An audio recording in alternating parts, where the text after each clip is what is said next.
I'm MYSTERYRPGS and you're watching MYSTERYRPGS. In this episode I'm talking about Revengers of Vengeance, released for the Sega CD on April 15th, 1994 in North America. It's a fighting RPG hybrid with some shooter games thrown in the mix. They were really looking to be different with this title, and I think they achieved it in some respects. I remember playing this game as a kid and not getting very far.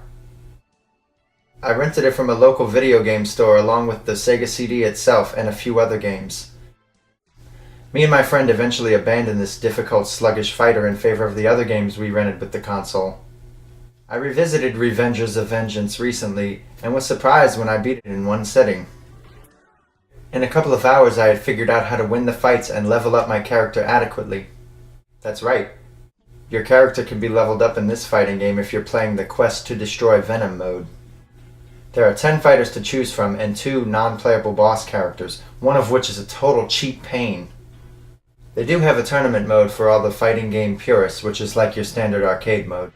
One difference between the tournament and quest modes, besides the RPG elements, is where the final battle is fought.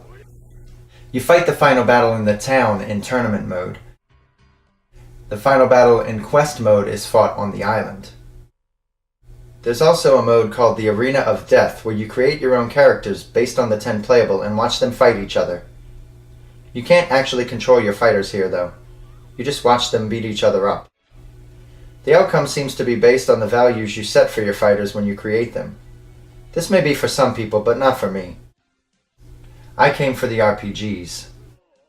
I had to try it anyway for the sake of this review, and I must say it was entertaining for a little bit. I think mystery won.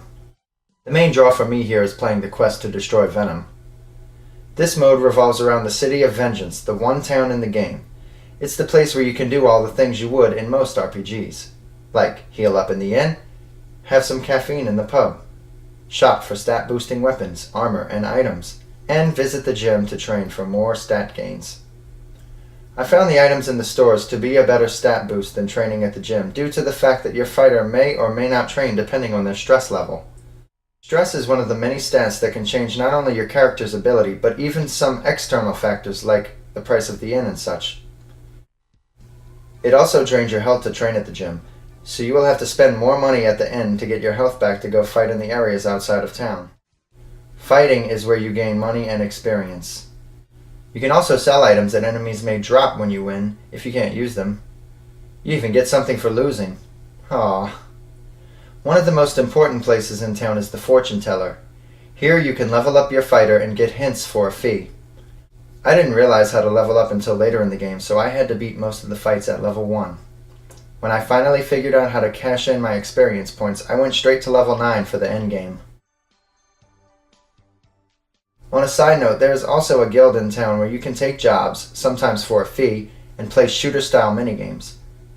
I assume you win money or items from these shooter games, but I haven't been able to beat any of them yet. I did get to one boss twice though. I was never good at shooters. On the world map there are locations for each playable fighter and one island that is inaccessible for most of the game. Like I previously stated, that island is the location of the final battle in quest mode. How do you access it though? You need to buy the book that casts Dispel from a shop in town and use it in order to access the island and fight the final 2 battles there. Thankfully I have the manual and it states how to do this right here. Had I looked at it before starting the game, I would have had a much easier time on this playthrough from leveling up properly, mentioned right here. I prefer not to look up any help online whenever possible, and I can't see how I could have figured out this book thing on my own. What am I playing here, Star Tropics? Anyway, there isn't much story here for an RPG beyond what's in the manual, and definitely not for the character I picked, Cybart. What a name. Each Revenger has their own bit, but basically you have an opening and ending cutscene for each. They served their purpose in a time when cutscenes seemed sacred to me, and I didn't get to see those sweet endings like this as a kid. Spoilers?